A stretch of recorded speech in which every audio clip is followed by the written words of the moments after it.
Vamos a presentar esta primera conferencia de la tarde, las políticas de formación docente continua en América Latina, viejos y conocidos problemas frente a nuevos desafíos, a cargo de la doctora Lea Besub. La presentación, invito a mi colega, la licenciada Elizabeth Vanegas, que va a presentar precisamente a la doctora Lea Besub. Buenas tardes, tengo el honor de presentar a la doctora Lea Fernanda Besub, profesora en enseñanza primaria, doctora y licenciada en Ciencias de la Educación por la Facultad de Filosofía y Letras de la Universidad de Buenos Aires. Actualmente es profesora adjunta ordinaria en el cargo de Metodología de la Investigación Educativa en la Universidad Nacional de Moreno y jefa de Trabajos Prácticos de Formación Docente de la Universidad de Buenos Aires. Fue becaria de posgrado del Consejo Nacional de Investigaciones Científicas y Técnicas, CONICET, y miembro permanente de proyectos de investigación acreditados. Es consultora del Instituto Internacional de Planeamiento Educativo UNESCO Buenos Aires desde el año 2003 y asistente técnica de directores nacionales involucrados en la reforma de formación docente. Forma parte también de la Mesa de Planificación de Políticas de Formación Inicial y en servicio del Ministerio de Educación de la República del Perú, entre otras importantes tareas de consultoría. Muchísimas gracias.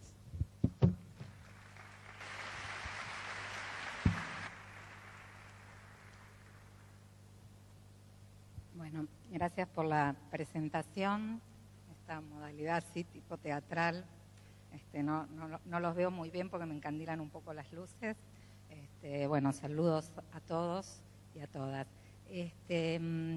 Bueno, les cuento un poco cuál es el plan que armé de cuestiones para compartir con ustedes hoy en este congreso, ¿no? Pero antes de entrar a contarles un poquito cuáles son las cosas que me interesaba discutir, en primer lugar, bueno, agradezco mucho la invitación a los organizadores del evento y además festejo con mucho agrado, ¿no?, la misma realización de este evento, de este primer congreso de formación continua que está haciendo la provincia de Buenos Aires. ¿Por qué?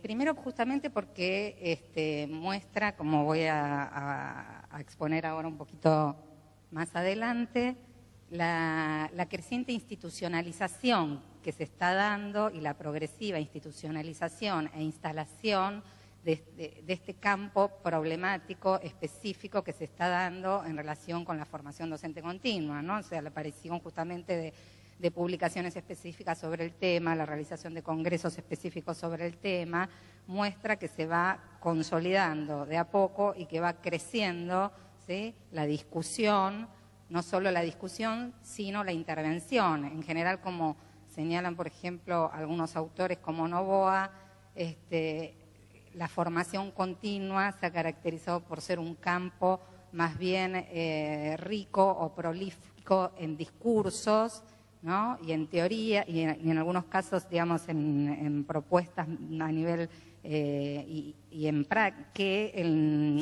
en las prácticas, perdón, que en la conceptualización y la investigación sobre formación continua, ¿no? O sea, recién hablábamos con Estela, mientras estábamos entrando aquí al Congreso, que hay muy poca base empírica, ¿no?, muy pocos datos respecto de la formación docente continua. Y cuando hoy uno quiere comparar algunos datos sobre la valoración, sobre la utilidad, sobre la percepción que tienen los docentes en relación con la formación continua y cómo esta percepción, esta valoración, estas opiniones han ido cambiando a lo largo de los últimos años, en realidad no hay serie histórica hacia atrás, ¿no? O sea, no hay mucho con qué comparar, digamos, más allá de datos que refieren a cantidad de docentes capacitados que asistieron a capacitaciones en distintos momentos. Bueno, entonces mi intención es, yo vengo trabajando hace varios años en investigación en esta temática, bueno, es traer algunos datos de distintas investigaciones que recuperan justamente algunas cuestiones específicas sobre formación continua. Entonces, en segundo lugar, también me parece que festejo la realización, ¿no?, de este congreso porque es un espacio propio para la reflexión, ¿no?, sobre la formación continua y el desarrollo profesional de los docentes, que generalmente está muy subsumido o es uno de los ejes del congreso o es un panel o es una mesa dentro de lo que es la formación docente en general, ¿no? Como que la formación continua parecería como un apéndice, como una especie de cuestión subsidiaria, ¿no?, de menor jerarquía, de menor importancia a veces, por lo menos a nivel de la discusión y de la construcción conceptual y de la investigación y de la teoría respecto de la formación inicial, ¿no? Y eso también tiene que ver con algunas dificultades que después se tienen concretamente en la implementación de políticas y formación continua, ¿no? Porque hay como un cierto retraso en la producción de conocimiento sobre la formación docente continua. Me parece entonces que este espacio es auspicioso, en tanto permitiría empezar a consolidar, ¿no?, la formación docente continua como un campo de investigación, de conocimiento y propio, específico, y a la vez, obviamente, un campo de intervención, ¿no? Digamos, creo que la formación docente continua, la capacitación surge primero, más que nada, como una práctica, ¿sí? Siempre, históricamente, existieron algún tipo de acciones, de actividades, desde los orígenes del sistema educativo, prácticamente con las conferencias pedagógicas, ¿no?, que se organizaban, por ejemplo, o las clases públicas que se organizaban en los consejos escolares y después se reproducían en el monitor de la educación. Uno puede rastrear allí algunos elementos emergentes de lo que era la capacitación, ¿no? Pero eso dista mucho de lo que hoy es la capacitación y del grado de organización, de institucionalidad y de masividad que pretendemos y que necesitamos darle a la capacitación. Bueno, dicho esto, entonces paso un poco a contarles el plan de la presentación de hoy. Como vieja maestruli y Jacinta Pichimahuida que soy, seguramente preparé más de lo que entra en esta hora de conferencia que me asignaron, pero bueno, veremos hasta dónde llego, ¿no? Siempre las maestras tenemos esa cuestión de que no nos quedemos sin actividad, sin cosa, por las dudas, que eso sobre y no que falte, ¿no? Así que bueno, vamos a ver hasta dónde llegamos. Pero la idea es hacer un rastreo, por un lado, por cuáles son las dimensiones de las políticas de formación continua, ¿no? Digamos, cuando estamos pensando en planificar políticas, a planificar programas de formación continua, qué elementos, qué dimensiones intervienen en esas políticas de formación continua y cómo es importante tenerlas en cuenta al momento de planificar estas políticas.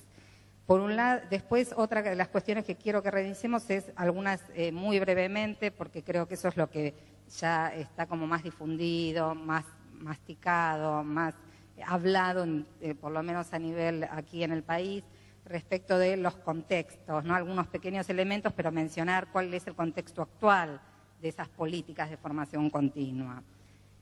Después, un poco meternos con lo que son los problemas de la formación continua y por qué este juego de palabras entre viejos y conocidos problemas de la formación continua, para así pasar después a la cuestión de los desafíos. ¿Qué desafíos enfrenta actualmente la formación continua en el marco de los escenarios escolares actuales?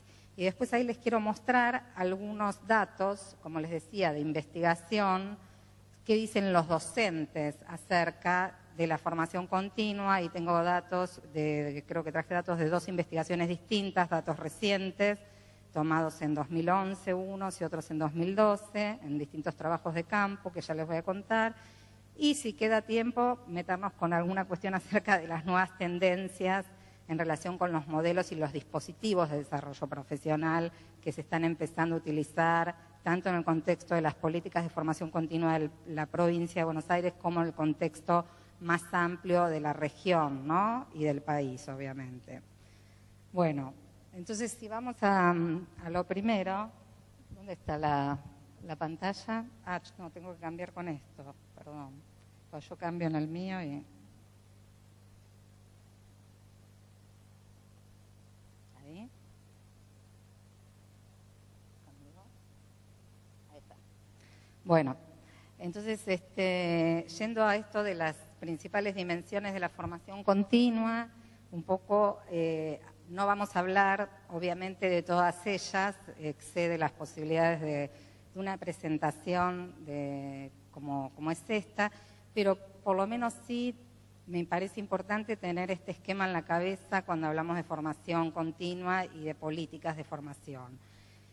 Ahí tenemos un mapeo de una estructura, un esquema general de estas dimensiones que tienen que ver, por un lado, con las normativas, lineamientos y regulaciones, ¿no?, acerca de la formación, y ahí también se ve justamente esta cuestión que yo les decía acerca de la baja institucionalización que la formación continua tenía hasta hace una década, les diría, y la creciente institucionalización que se le está dando, en el sentido de que el avance, ¿no?, en la generación y en el planteo de criterios, de lineamientos y de normativas específicas sobre la formación continua es justamente uno de los indicadores acerca de cómo se va consolidando este campo y cómo se va institucionalizando cada vez más. La otra cuestión, entonces uno no puede plantearse una política de formación continua en el aire, ¿no? Uno siempre primero, cuando a uno lo llaman, qué sé yo, ahora estoy trabajando con Perú y, bueno, quieren un diseño de un programa de formación de formadores, ¿no? Lo primero que uno dice, bueno, ¿cuál es el marco? ¿Qué están haciendo? ¿Cuáles son? ¿Tenés normativas sobre cómo tiene que ser la formación? Sobre cuáles son los criterios, los parámetros, los lineamientos generales para la formación continua, sobre quiénes tienen que ser las instituciones oferentes, etcétera. Cómo se articula esa formación con la carrera también de los docentes, ¿no? Digamos, es un problema también que tenemos. Después, otra dimensión acerca de las políticas y programas tiene que ver con las necesidades, ¿no?, del sistema, de las escuelas y de los contextos de los docentes, ¿no? En general, digamos, ¿cuál es la complejidad del campo de la formación continua? Bueno, la complejidad del campo de la formación continua justamente tiene que ver con que articula demandas y lógicas muy diversas. Y la crítica que hubo, por ejemplo, a las políticas de la formación docente, a la capacitación docente derivadas durante la reforma de los años 90, fue que solo se tenían en cuenta, no se decían estos términos, pero en realidad uno ahora lo traduce a la luz de los años que pasaron, en realidad solo se tenían en cuenta necesidades del sistema, ¿no? Prioridades del sistema, las prioridades establecidas por la propia reforma, y no se tenían en cuenta ni las necesidades de las escuelas y de contextos de desempeño particulares, ni las necesidades de los docentes, ¿no? Porque era una capacitación de tipo homogénea que no diferenciaba según distintas trayectorias de los profesores y de los maestros. Entonces, cuando uno se mete a diseñar una política, uno tiene que pensar también cómo articular necesidades del sistema, prioridades establecidas por la propia política educativa general, que son lícitas que existan, ¿no? Hacia dónde va el sistema educativo en general, hacia dónde quiere ir y qué tipo de docente quiere tener en función de eso, y que entonces cómo hay que capacitar al docente y cómo hay que revisar su desarrollo, sus saberes, sus esquemas en función de eso. Las propias necesidades, hay otro nivel intermedio que tiene que ver con las necesidades de las instituciones y de los contextos, ¿no? No es lo mismo enseñar y dar clase en un contexto rural, en una modalidad de educación especial, en una escuela urbana, en una escuela urbano marginal, etcétera. Entonces también hay cuestiones y necesidades que tienen que ver justamente con las necesidades de ciertas instituciones. Y el problema es que obviamente a veces estas necesidades es difícil compatibilizar, ¿no? Todas estas lógicas y todas estas necesidades provenientes de distintos niveles y de distintos ámbitos. Y por último, la necesidad de los propios docentes, los propios deseos de capacitarse. Está bien que uno no va a construir una capacitación a la medida, ¿no?, de cada docente, porque eso sería casi imposible y una locura, y la educación es cosa pública y tampoco se trata, ¿no?, de darle el gusto a lo que cada docente quiere hacer. Pero, en alguna medida, tenemos que consensuar y permitir también itinerarios y trayectorias, ¿sí?, diferenciadas y flexibles y diversificadas dentro de la formación continua, porque ese docente se tiene que encontrar o reencontrarse con su propio deseo de enseñar, con su propio compromiso con la tarea, etcétera. Entonces ahí también hay un lugar, algunos hablan del desarrollo personal, de la dimensión personal del docente. A mí, bueno, me gusta más hablar de la dimensión subjetiva del docente, pero hay ahí algo que también tener en cuenta. Después, obviamente que todo programa, que toda política de formación docente subyace, que a todo programa de formación docente subyace cierto modelo, cierta concepción acerca de la formación, de la capacitación docente, de cómo se entiende, digamos, lo que Cristina Davini, profesora mía, tutora mía de tesis de doctorado, siempre trabajábamos con esta idea de la pedagogía de la formación, ¿no? Bueno, ¿cuál es la pedagogía de la formación? En el caso de la formación continua, ¿con qué modelo? No es lo mismo, evidentemente, trabajar bajo un supuesto, bajo cierta pedagogía de la formación que bajo otro. Y de ahí se desprende también la cuestión de los dispositivos, ¿no? Ahí estamos trabajando fuertemente, hubo en estos últimos años, después de las políticas masivas de cursos masivos, centrados en la actualización de contenidos y de herramientas más de carácter instrumental, hubo toda una movida de renovación de dispositivos, ¿no? Me refiero a los ateneos didácticos, los talleres de reflexión sobre la práctica, la sistematización de experiencias, las narrativas docentes, etcétera, etcétera. Entonces, bueno, ¿qué tipo de dispositivos se muestran como más pertinentes? También una cuestión, ¿no?, que a veces se malinterpreta y parece que, bueno, solo hay que usar determinados dispositivos y hay también una satanización del curso, ¿no? Y sin embargo, un curso, yo hay una diferenciación que tiene que ver entre el modelo y el dispositivo, ¿no? Uno puede, un mismo dispositivo, utilizarlo bajo distintos modelos de formación, bajo distintas concepciones. Entonces me parece que lo central es el modelo de formación, la concepción, la pedagogía que sostenemos acerca de la formación, y el dispositivo muchas veces, si bien surge en el marco de determinado modelo, a veces ese mismo dispositivo puede ser utilizado desde un modelo más tecnocrático, desde un modelo más reflexivo, desde un modelo más centrado en el análisis de las prácticas, etcétera. Bueno, y después nos quedan esas otras dimensiones que tienen que ver con este perfil, esta identidad profesional de los formadores, qué tipo de docentes queremos, en función de qué tareas, de qué sistema educativo, de qué sociedad, de qué aprendizajes y qué tipo de experiencias educativas queremos que tengan nuestros alumnos, cómo se articula todo esto con las posibilidades de ascenso y de carrera docente, en el marco, en nuestro caso, de una carrera muy vertical, muy jerárquica, donde no hay demasiadas opciones, ¿no?, de desarrollo profesional. La única opción es el acceso a cargos de gestión, de conducción, la salida fuera del aula. Entonces ahí tenemos un corset bastante importante. Y la otra cuestión sobre la que se viene insistiendo mucho en América Latina, una de las grandes críticas, ha sido, no sé qué pasó ahí, ha sido la cuestión del seguimiento, ¿no? Digamos, una de las cosas que se ha planteado es, bueno, que en general se empiezan y se terminan rápidamente los programas, las políticas con los cambios de cada gestión, que no hay una evaluación, un seguimiento, un monitoreo acerca de cuáles son los resultados, ¿sí?, de esos programas, de esas capacitaciones, ¿no? Entonces, no hay tampoco una producción, una sistematización de conocimiento sobre lo que se hace que permita a su vez servir como retroalimentación y ajuste a los programas que sigan. Ahora pasando al otro. En en relación con lo que sería el contexto actual de la formación continua, ¿no? Me gusta esa caricatura, que quizás es así una caricatura que parece que un poco descontextualizada, porque no es la típica maestra, los tipos dibujitos nuestros, pero bueno, me gusta porque tiene que ver con esto, ¿no? Este contexto de la alumna durmiendo en clase que muestra, ¿no?, un poco el aburrimiento, la falta de interés tan notoria y que en general denuncian los maestros en relación con su tarea docente, la falta de interés que tienen los estudiantes, la cuestión de la diversidad en el aula y etcétera.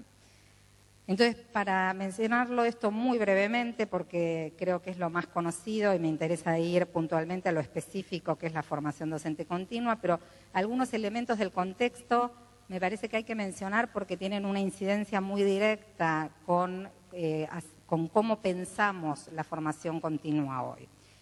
Por un lado, esta cuestión de la reciente institucionalización del campo de la formación docente continua respecto de la formación inicial. ¿Qué quiere decir? Que tenemos un campo, al ser de reciente institucionalización, tenemos un campo joven, un campo relativamente débil en cuanto a conocimiento consolidado, en cuanto a teorías, en cuanto a datos empíricos, que nos sirva para pensar, o sea, no tenemos muy en claro todavía qué es lo que funciona y por qué funciona, qué es lo que no funciona y por qué no funciona. No tenemos mucha teoría acerca de la formación continua, ¿no? Después, otra cuestión tiene que ver con la ampliación de las funciones, la progresiva ampliación de las funciones de los institutos de formación docente, ¿no? Muchos de ustedes están sentados acá, son profesores de institutos, trabajan en los CIES. Bueno, pasamos, ¿no?, de la histórica y clásica función en la cual los institutos estaban centrados en la formación inicial, a, por ley federal, a veces mantenían el contacto con algunos egresados y se organizaban algunos cursos de actualización, pero era como una cosa más de voluntaria según el propio perfil de organización de las instituciones, pero no había ninguna exigencia acerca de que los institutos hagan capacitación. Pasamos con la ley federal a esta famosa trilogía de las tres funciones, ¿no? La formación inicial, la capacitación o extensión, y la investigación o la extensión, y pasamos ahora con la nueva ley 2006 y con la creación del instituto y los documentos nacionales de formación docente y los documentos de base que fijan los primeros lineamientos a 10 funciones, ¿no?, de los institutos de formación, 10 funciones que no se dan en todos los institutos, que son a escala nacional, que cada jurisdicción, cada provincia tiene que ver de qué manera los planifica en relación con sus propias instituciones, pero la cuestión que hoy está instalada, y es una cuestión que no podemos obviar, hoy está claramente instalada la cuestión acerca de... ¿Por qué me sacás el power? ¿Para que me vean a mí?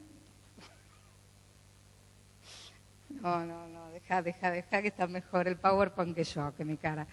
La formación permanente,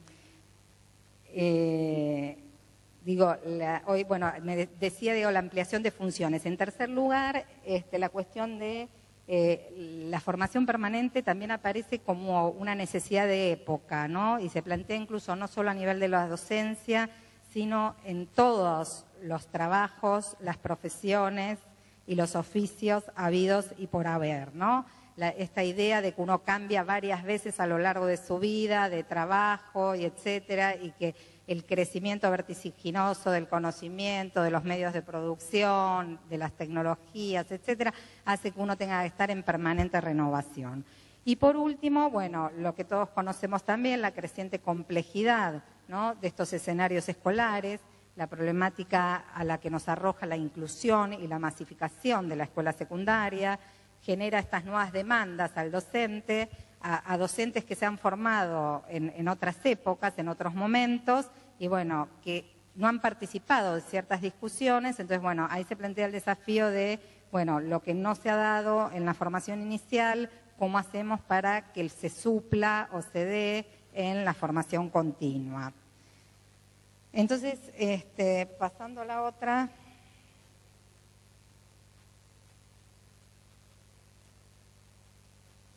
Porque hablamos, ¿no?, de la reciente institucionalización de la formación continua. En primer lugar, porque hasta los años 90 había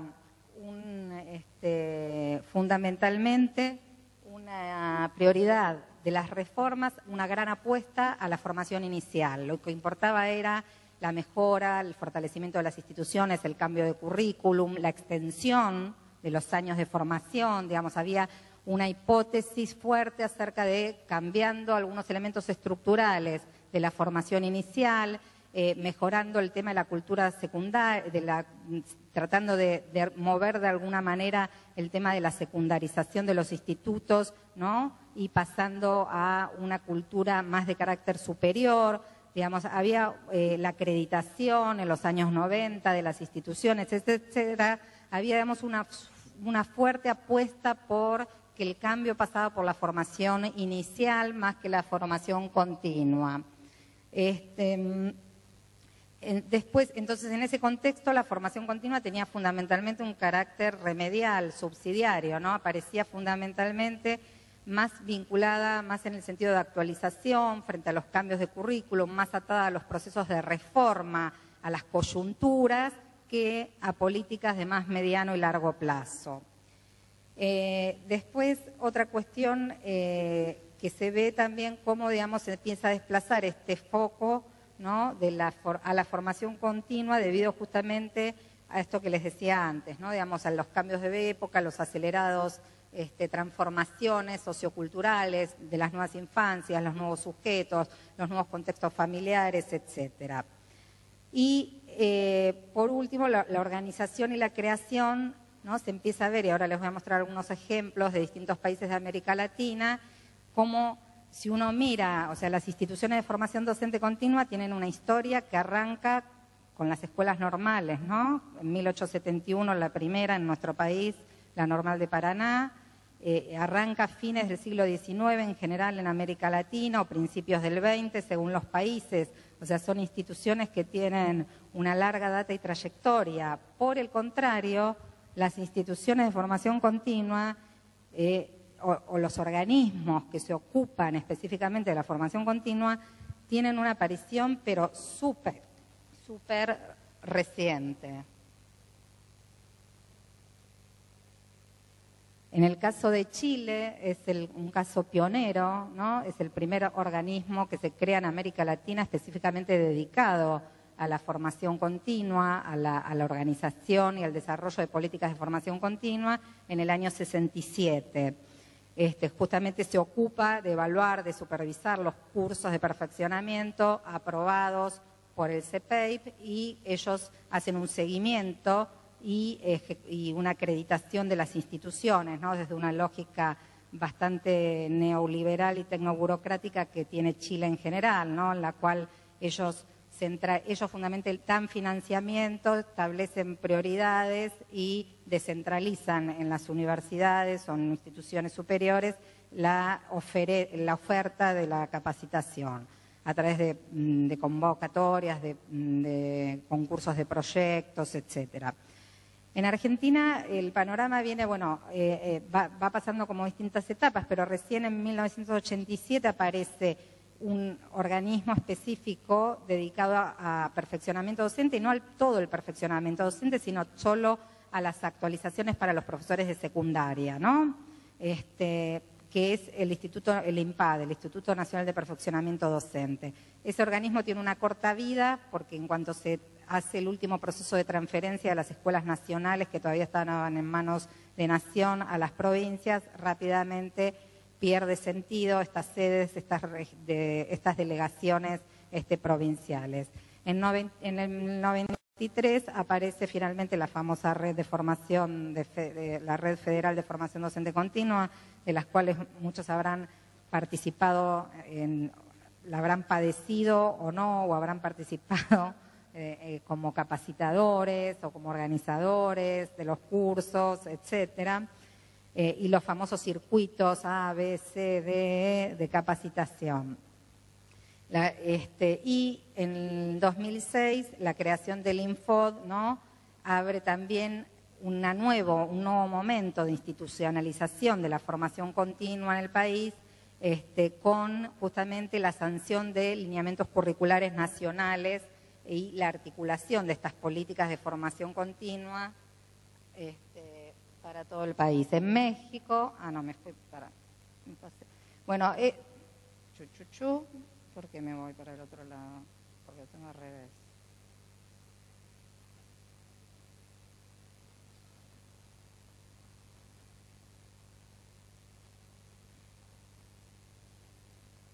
No, estoy yendo. Perdón, un minuto. No, los ojos me avanzan en lugar de retrocederme. Sí. Más atrás.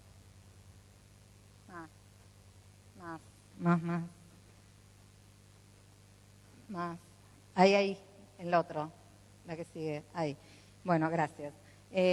Bueno, y en México también, ¿no? Digamos, vemos, la cuestión es, bueno, fundamentalmente cómo en general la institucionalización, salvo el caso de Chile, que es un poco más temprano, para concluir y pasar a otros temas más interesantes, se ve claramente cómo el proceso de institucionalización, de aparición específica de organismos dedicados a la capacitación y la formación continua, que empiezan a centralizar, que empiezan a dictar lineamientos, prioridades, criterios, que empiezan a dar un seguimiento, un monitoreo a la formación continua, se da a partir de los años 90, aproximadamente en la región, ¿no? Y en algunos casos se está dando recién ahora según los países, ¿no? En Uruguay también, en el 96, se funda el Instituto de Perfeccionamiento de Estudios Juan Pibel de Poto, que depende de la ANEP, de la Administración Nacional de Educación Pública, que es como el equivalente a nuestro Ministerio de Educación. Entonces, si pasamos a la otra, ahí está. Vamos entonces a cuáles son los problemas de las políticas. ¿Y por qué digo viejos problemas? Me refiero a viejos problemas porque en realidad ya, digamos, desde la crítica a las políticas de los 90, la capacitación, ya tenemos como bastante el diagnóstico acerca de cuáles son esos problemas, lo tenemos bastante claro, ¿no? Esas políticas masivas, al servicio de la reforma, dirigidas al docente individual y no al docente en su carácter colectivo, la idea de este docente que carece, de este docente que es sujeto de déficit, la omisión, el olvido acerca de sus propios saberes, ¿no? La separación entre formación disciplinar y formación didáctica, ¿no? Por un lado se da la actualización en las disciplinas, por otro lado se da la actualización pedagógica y didáctica, etcétera. Entonces, un poco los problemas están en general bastante claros, pero yo ordenándolos los he reunido en 4 grandes dimensiones que tienen que ver, que se reiteran en general cuando uno va pasando y va haciendo asistencias técnicas a distintos países de América Latina. Uno lo que ve es que hay problemas que refieren a la gestión de las políticas, problemas que refieren a la oferta poco variada que tienen estas políticas, problemas que refieren a los modelos puestos en juego, a las concepciones, a la pedagogía de la formación puesta en juego en la formación continua, y problemas que tienen que ver con la baja o la escasa regulación de la formación. Empezando por esto, justamente esto ha ocasionado en los años 90, ¿no? Y todavía pasa, digamos, ¿no? Lo que se ha denominado como el mercantilismo, ¿no? La mercantilización, la aparición de lógicas de mercado, ¿no? En la formación continua, ¿no? Como esta búsqueda del papelito, del certificado, sin buscar cuál es la calidad o cuál es la pertinencia de ese curso para mi desempeño profesional, para mejorar mi práctica, para que los alumnos mejoren sus aprendizajes, etcétera. Entonces hay una oferta de muy diversa calidad, de muy diversa pertinencia, etcétera.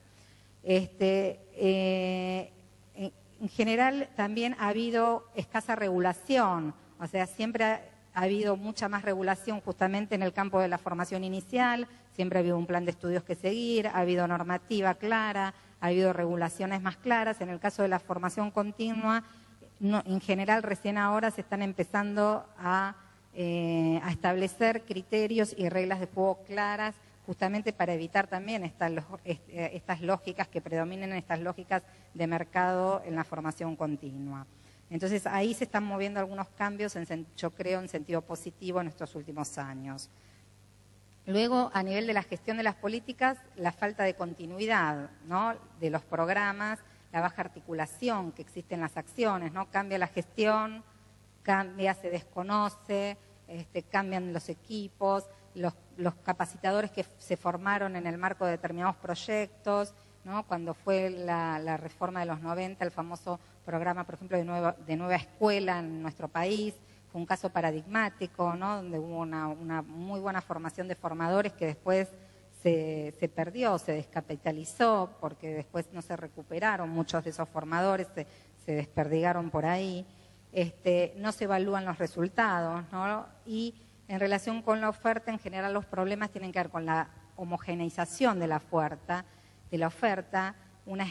muy centrada muchas veces en las áreas curriculares, ¿sí?, en la formación en las disciplinas y su enseñanza, con ahora una alta presencia de cuestiones de formación vinculada con las nuevas tecnologías, obviamente, más esto ya ahora de este último par de años, una escasa entonces ofertas de determinadas áreas del currículum y escasa oferta para determinadas modalidades del sistema, para pensar en la capacitación en escuelas multigrados, en área rural, en educación intercultural bilingüe, ¿no?, etcétera. Esto es un poco lo que uno ve. Y bueno, en relación con estos modelos de formación, en general esto que les decía, ¿no?, digamos, un modelo más centrado en la carencia, en la idea del docente como sujeto de déficit y una desconexión, una bajo nivel de interpelación respecto de las prácticas pedagógicas. Bueno, ahí hay algunas cuestiones más, pero básicamente voy a ir pasando porque si no, no vamos a llegar. También otra cuestión muchas veces que no se toma en cuenta y que es algo que los docentes generalmente critican mucho, que tiene que ver con las condiciones de trabajo docente, ¿no?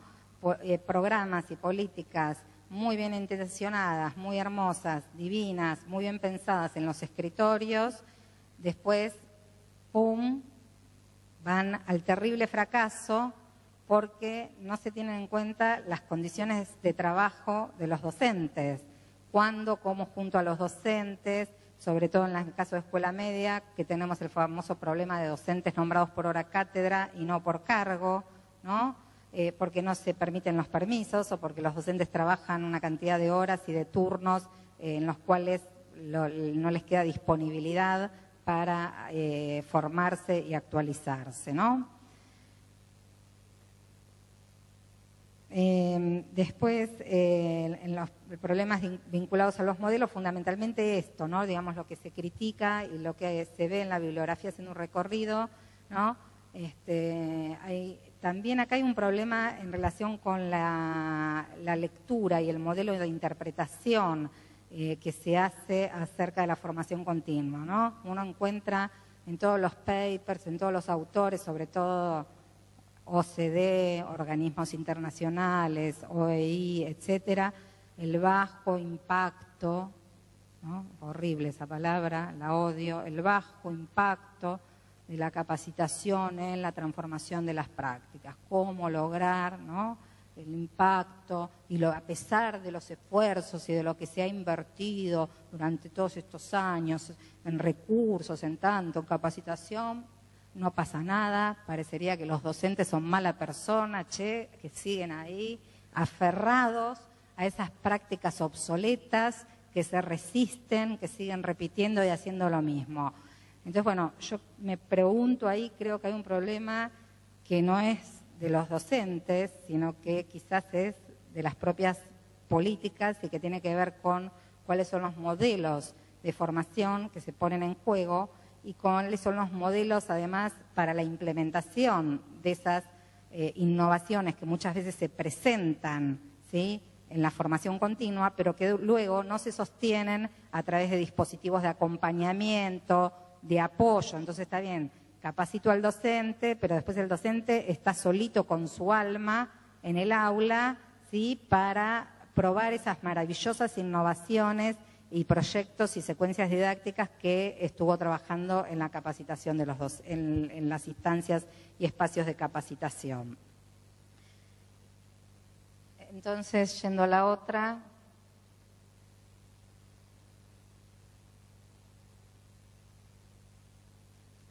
un poco uno puede ver cómo se han ido corriendo, ¿no? Digamos, acá relaboro de un trabajo de Beatrice Ábalos, especialista chilena sobre el tema de formación docente. Ella plantea, ¿no?, que en relación con esto de los modelos de formación, uno ve cómo se va, y con las políticas, cómo se va produciendo un corrimiento, ¿no?, en el eje. ¿Cuál era el del puntero? ¿El medio?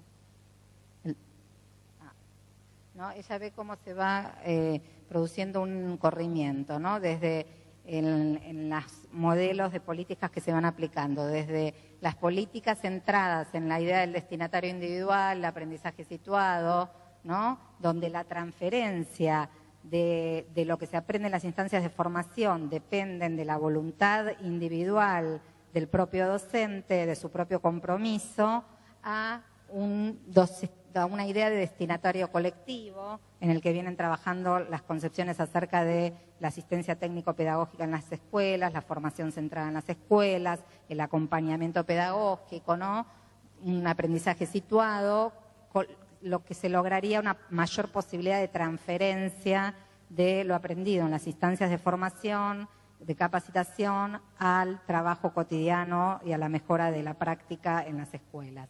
Luego también analiza cómo, digamos, las políticas se vienen moviendo desde un polo centrado en la motivación extrínseca de los docentes, donde los docentes van a la capacitación fundamentalmente movilizados, motivados por el puntaje que se les da, por el ascenso en la carrera, o porque es obligatorio, porque, bueno, se tienen que capacitar, cumplir, como pasó con los famosos circuitos A, B, C, que se corría toda esta bola acerca de que tenían que hacer los docentes no sé cuántos créditos de capacitación y horas, porque si no, no iban a poder seguir tomando cargos y acrecentando horas, etcétera, etcétera. Y hacia una motivación de tipo más intrínseca, que tiene que ver con el desarrollo profesional del propio docente, el logro de una mayor autonomía y la idea de, bueno, me capacito, me desarrollo profesionalmente, vinculada también con la mejora del aprendizaje de los alumnos.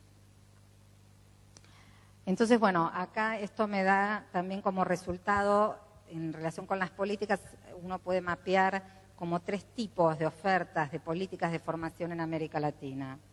Sí, estoy en el horno, ya lo sé, 15 minutos. Bueno, políticas organizadas centralmente, ¿no?, políticas descentralizadas pero coordinadas centralmente, o sea, que las ejecutan las provincias, adaptándolas a sus propias realidades locales, etcétera, en colaboración. Nuestro país tiene un modelo fundamentalmente, creo, acá, ¿no? Digamos, en general hay como acuerdos y programas nacionales que se van, a los cuales las provincias adhieren o no adhieren, junto con también las propias políticas provinciales. Y después directamente un modelo de descentralización y autonomía, en el cual son las propias instituciones las que a través de proyectos de concurso, financiamientos, para el financiamiento y etcétera, deciden su propia agenda de capacitación, de formación y la desarrollan con bastante autonomía. Entonces, yendo a los retos y desafíos de la formación. ¿Era esta? Ahí. Un poco uno puede brevemente, digamos, sin conceptualizar demasiado, pero en general, digamos, ¿a qué podría contribuir en este momento la formación continua, ¿no? Digamos, acá retomando algunas conceptualizaciones de Dubet, ¿no?, donde lo que se plantea es que hay una gran distancia, ¿no?, entre el alumno supuesto, este alumno que muchas veces fue estudiado en la formación inicial, a través de la psicología del desarrollo, de la psicología del aprendizaje, etcétera, y este alumno real que hoy llega a las escuelas.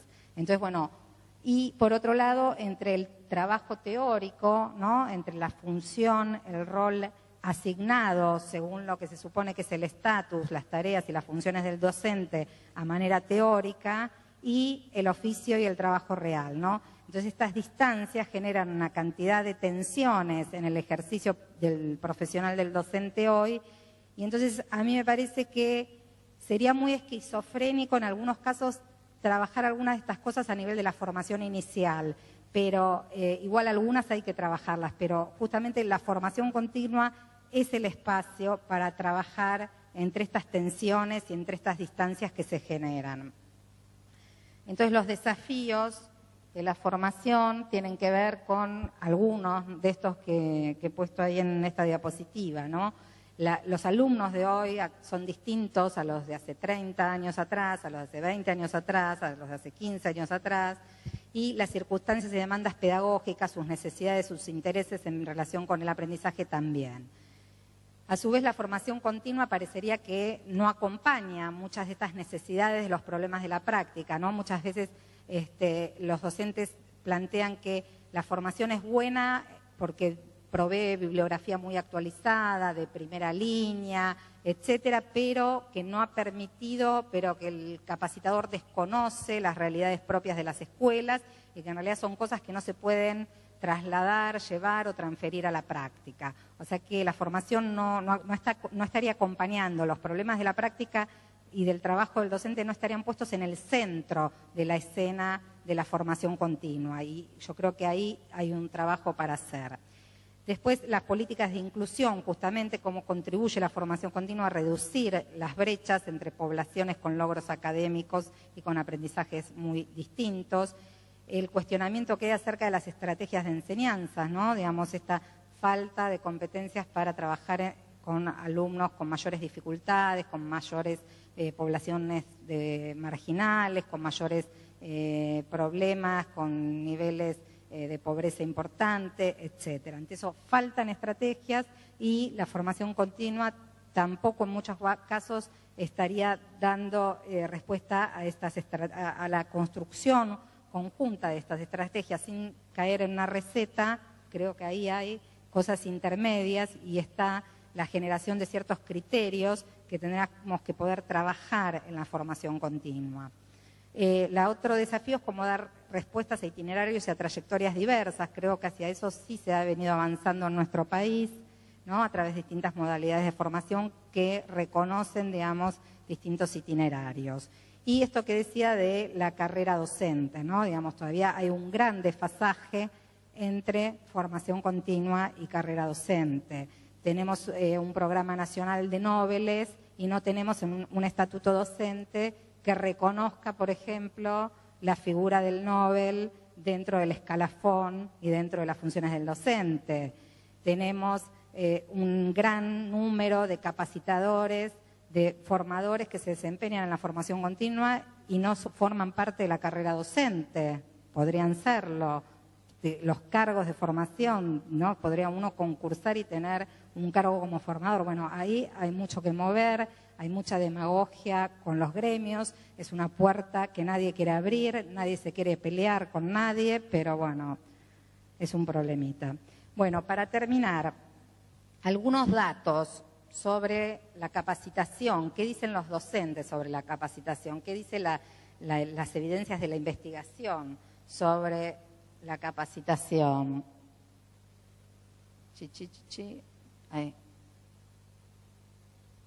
Ahí estoy. Bueno, dos investigaciones traje. En primera, una que estamos haciendo con Andrea Lió, que es colega mía, después va a estar, creo, el miércoles, ella en una conferencia. Resultados, igual ella no va a trabajar estos datos, sino otros, va a trabajar con el tema de saberes docentes.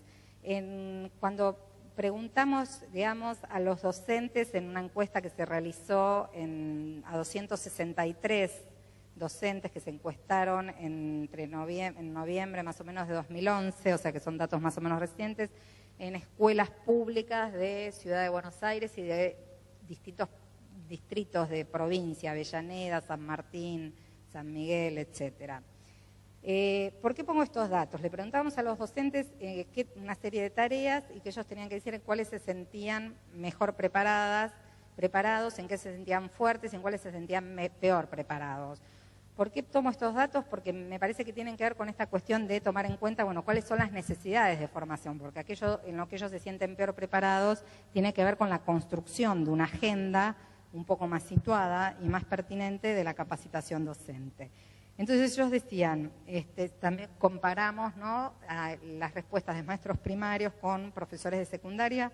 En general no hay mucha diferencia, excepto en las respuestas entre maestros y profesores, salvo, por ejemplo, en las tareas más vinculadas con la enseñanza tradicional, que son transmitir contenidos actualizados, evaluar a los alumnos, dar clases, etcétera. Las tareas en las que en los que se sienten mejor preparados son esto que denominamos como tareas interactivas comunicativas, ¿sí? Ahí están incluidos todo lo que tiene que ver con la comunicación con los alumnos, el manejo del grupo, la motivación del grupo, a pesar de que dicen de que no están motivados. Sin embargo, esto aparece como ellos se sienten la mitad, un poquito más de la mitad, se sienten fuertes en esto. En segundo lugar, lo que hemos denominado como las nuevas demandas profesionales, ¿no? El trabajo en equipo, la atención a la diversidad en el aula, el trabajo con los padres, el desarrollo de proyectos a nivel institucional, etcétera. Y en tercer lugar aparecen las tareas de enseñanza tradicionales, el dar clase, la planificación, la evaluación, etcétera. ¿En qué se sienten peor preparados? ¿Cuáles serían las debilidades de su desempeño? Acá se van invirtiendo algunos datos, ¿no? Primero se sienten peor preparados en las nuevas demandas profesionales, el 61% casi, en las tareas tradicionales de enseñanza, ¿no? Acá, pero a mí me preocupa que tengamos casi un tercio de docentes que dicen que tienen dificultades para planificar, para enseñar, para transmitir contenidos actualizados, para evaluar a los alumnos, ¿sí? O sea, tenemos un problemita, Houston. Y bueno, por supuesto, se invierte la relación respecto de las tareas comunicativas, donde casi no manifiestan problemas. Cuando se les pregunta qué tipo de actividades, ¿no?, y en esta política y en esta tendencia regional que hay en América Latina acerca de la diversificación de los dispositivos de formación, nosotros hicimos una pregunta donde pusimos varias opciones acerca de la formación y de los dispositivos de capacitación. Entonces, como ven, hay mucha dispersión de las respuestas. La mayoría se concentra en la idea de formatos más tradicionales, que tienen que ver con la asistencia a cursos, con la asistencia, con la realización de trayectos más completos, más de larga duración, en lugar de la asistencia a cursos sueltos, como son las carreras de grados. Aparece también la asistencia a congresos, a jornadas, la participación, ¿no?, en proyectos de innovación en la escuela o en proyectos de investigación, etcétera. Y los que dicen no hacer nada son pocos, ¿no? Hay un 2,9%. Perdón, no pasé la diapositiva. Perdón. Ven, hay apenas un 2,9% que dice no haría nada, porque estaba también la opción de, bueno, ¿qué haría si tuviera tiempo para destinar a su desarrollo profesional? ¿Cuál de estas opciones haría? Y después, otros datos, para allá, de otra investigación que estamos realizando en la Universidad Nacional de Moreno, en el marco de la licenciatura en Educación Secundaria. Encuestamos a 86 profesores en noviembre de 2012, todos trabajando en general en esa localidad o localidades aledañas al partido de Moreno. Les preguntamos si habían hecho capacitación en los últimos años, en los últimos 4 años, entre 2008 y 2012, que fue el año en que se tomó la entrevista. El 93% había asistido a alguna capacitación. Así que bueno, esto también me parece importante porque está mostrando también un movimiento positivo que creo que hay que aprovecharlo, ¿sí?, para no frustrar. Creo que hay una expectativa grande en relación a qué es lo que puede ofrecer la formación continua y bueno, me parece importante no defraudar estas expectativas de formación continua, ¿no? Apenas un 4%, un 5% no había hecho ningún tipo de formación. No obstante, siguen predominando los... espera, ¿por qué está eso ahí? No sé. Siguen predominando los cursos, ¿no? O sea, el 80% realizó cursos, sigue siendo el dispositivo dominante. O sea, cuando uno clasifica, categoriza el tipo de capacitación que se hizo, el 80% realizó cursos. Lentamente se empiezan a aparecer cosas de más largo aliento, como las especializaciones, los postítulos, los ciclos de especialización, etcétera, con un 12%, y también hay un porcentaje, como siempre, de capacitaciones vinculadas con el ascenso a cargos jerárquicos, ¿no?, y de conducción del sistema. ¿En qué temáticas se capacitan los docentes? Se capacitaron, que nos respondieron este instrumento. Generalmente, la mayoría en las didácticas específicas, en los contenidos de las disciplinas. En segundo lugar, una cuarta parte en tecnologías, en TICs, en nuevas tecnologías, nuevos entornos de aprendizaje.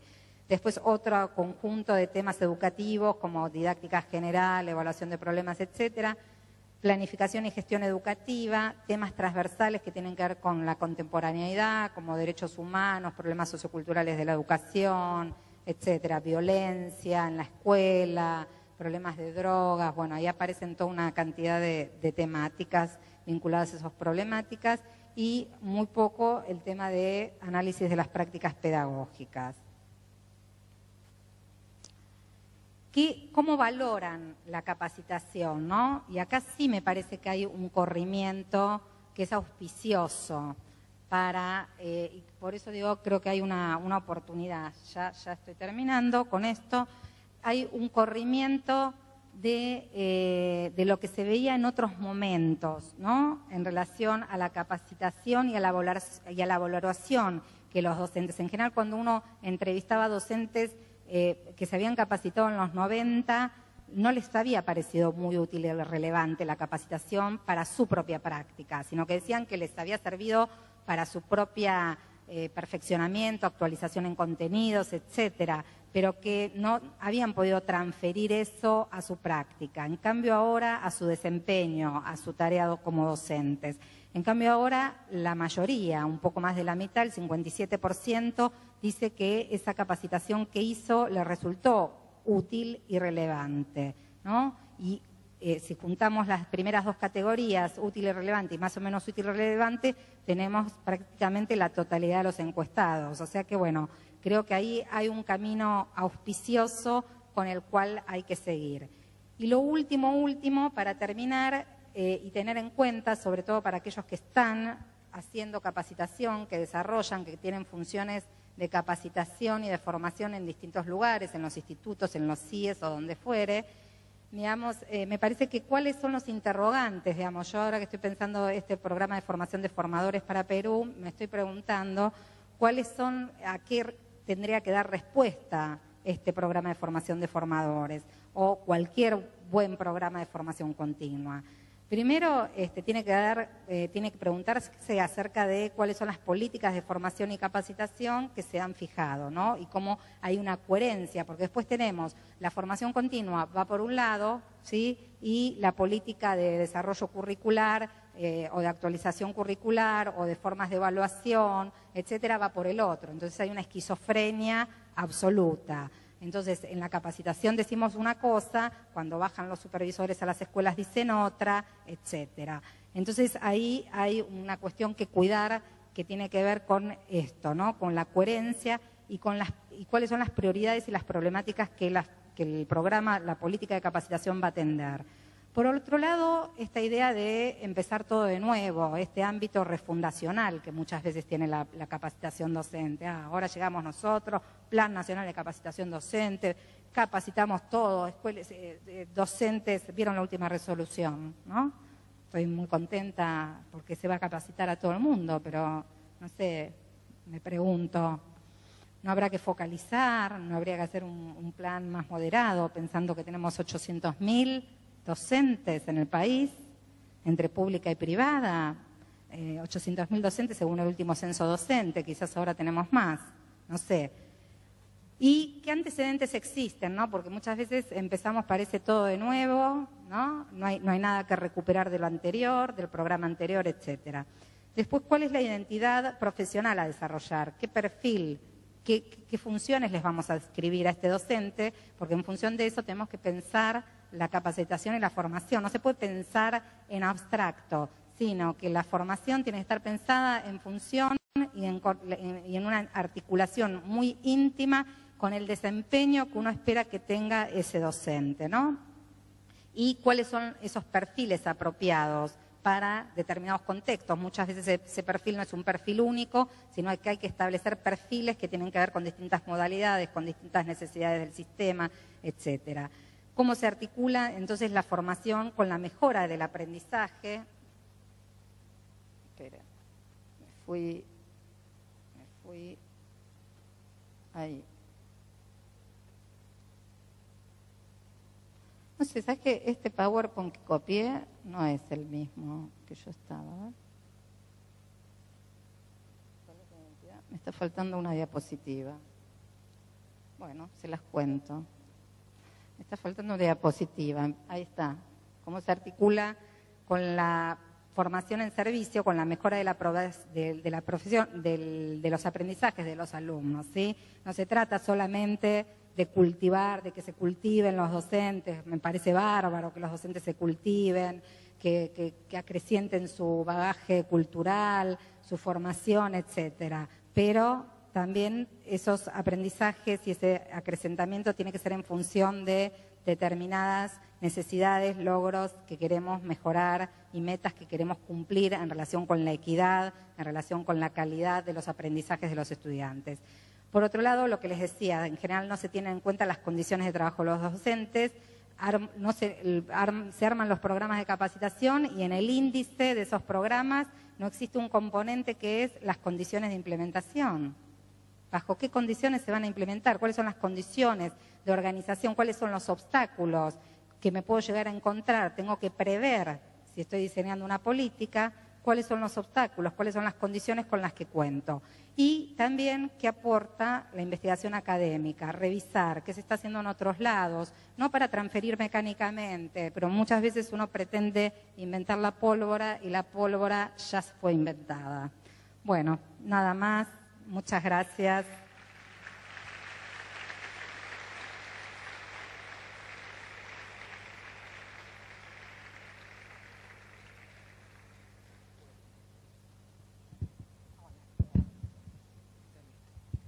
Bueno, le agradecemos mucho a la doctora Besud y ahora se abre un espacio para preguntas. En los laterales hay chicas que van a recibir los papelitos para poder hacer las preguntas. Muchas gracias.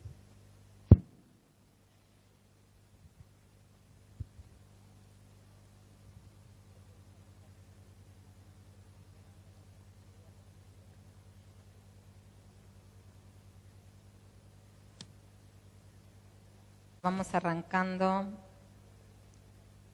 ver qué dice acá, porque creo que los cambios.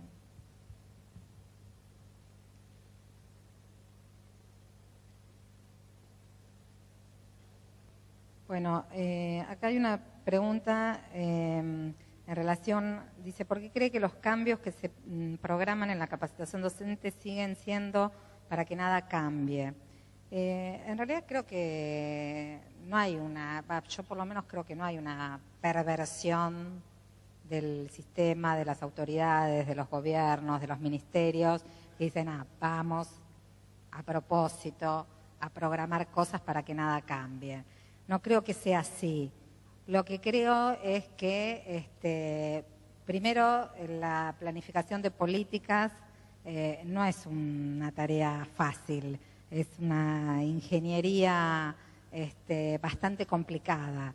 Creo que no es que se programan para que nada cambie, creo que se programan para que las cosas cambien, pero que muchas veces no se tienen en cuenta todas las variables que hay que tener en cuenta, esas primeras dimensiones, ¿no?, que yo mencionaba al principio, no se tienen en cuenta todos los elementos que entran a jugar en una política de capacitación. Y a su vez, otra cuestión es que la capacitación no actúa en el vacío, ¿sí? O sea, la capacitación actúa e interactúa con otras variables del sistema. Entonces, no es solo que la buena capacitación me va a garantizar el cambio. Es la buena capacitación, más cuestiones que tienen que ver con buenos materiales, con un buen currículum, con una buena infraestructura, con unas buenas condiciones de trabajo, etcétera, etcétera. Entonces, nunca, como decía Cristina Davini, nunca hay políticas de una sola nota o nunca debería haber políticas de una sola nota, ¿sí? Entonces muchas veces el fracaso tiene que ver con esto. Armo la capacitación y muchas veces no hay ni siquiera articulación entre la política de capacitación y otras políticas que se están ejecutando dentro de los mismos ministerios que tendrían que estar alineadas con esas capacitaciones y con esa política de capacitación. Otra cosa que pasa es que no existe ningún área, ningún programa, de ningún ministerio, ni de la Dirección General de Cultura y Educación de la provincia, ni de nada, que no tenga su propio componente de capacitación. Pero cuando hace, ¿no? O sea, los programas de apoyo, de mejora a la escuela, sociales, no sociales, las direcciones de currículum, todas tienen sus propios componentes de capacitación. Pero cuando ejecutan esos componentes de capacitación, nadie le consulta a la dirección, al área de desarrollo profesional acerca de, bueno, che, tenemos que hacer esta capacitación, la hacemos, cómo nos asesoran o bajo qué lineamientos o bajo qué enfoque, ¿sí? Entonces ahí, digamos, también es uno de los motivos por los cuales la capacitación no genera los cambios esperados.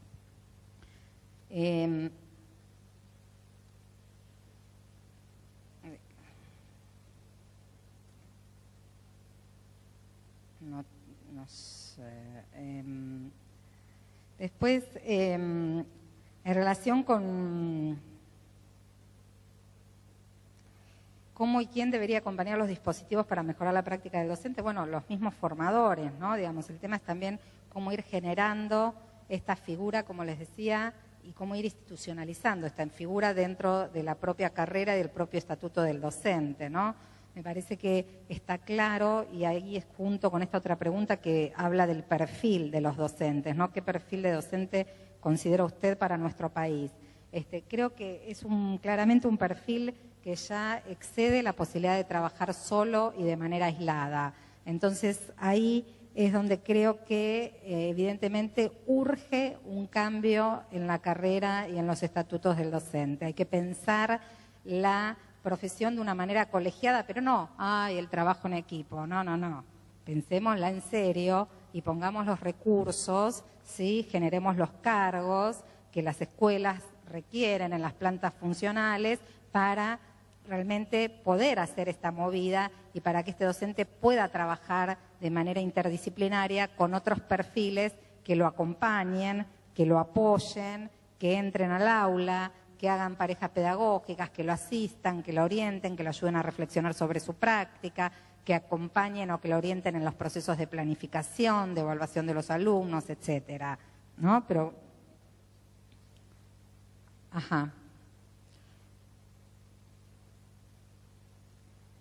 Sí, acá preguntan sobre los CIEs como lugares de capacitación. Sí, obviamente yo hablé a nivel nacional, de proceso de institucionalización de la formación continua a nivel nacional. Lo que pasa es que los CIEs también fueron cambiando sus funciones, tengo entendido, no sé, digamos ustedes que son de acá de la provincia, yo también soy de la provincia, soy de San Miguel, pero los CIEs fueron cambiando su función en distintos momentos con las gestiones desde su creación, ¿no? Entonces sí, evidentemente los CIEs ahora están cumpliendo y también cumplieron en la reforma de los 90 un rol en la gestión fundamentalmente de la capacitación de los docentes y también esa figura obviamente que es un emergente dentro de la estructura de la provincia de Buenos Aires que tiene que ver con la institucionalización de la formación continua y es auspicioso que cumplan con esta función.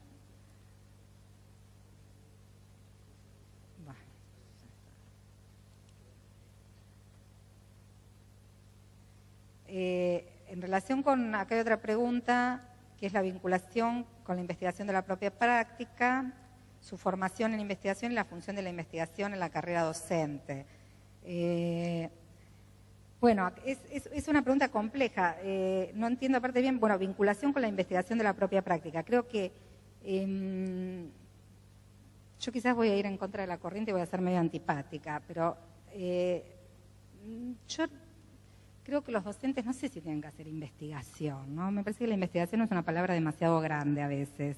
Creo que los docentes tienen que tener algunas herramientas que también utiliza la investigación para sistematizar, para deconstruir, para analizar sus prácticas, para hacer una buena lectura de su entorno, para poder conocer más a sus estudiantes, a las comunidades en las que trabajan, etcétera.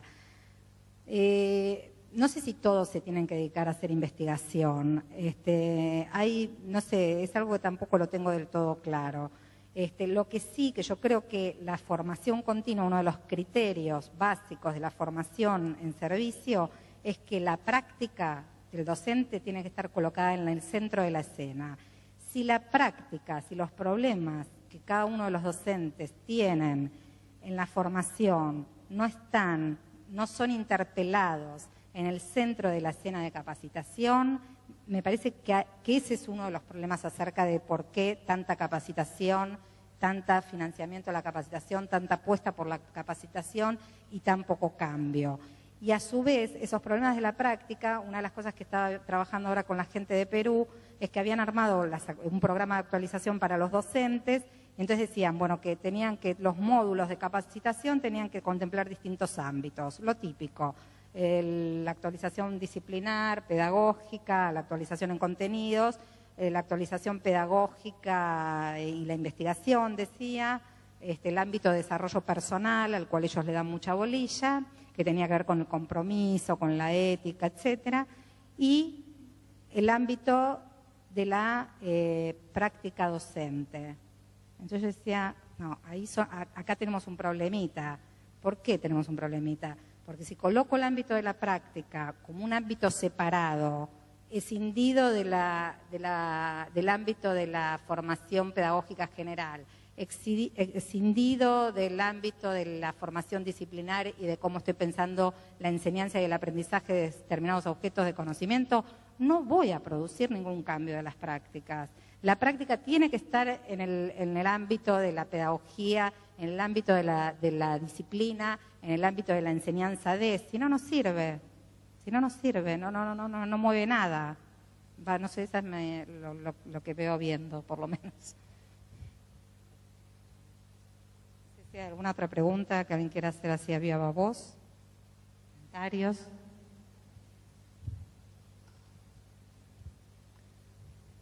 Bueno, no existiendo más preguntas, damos por finalizada la conferencia con un fuerte aplauso para la doctora.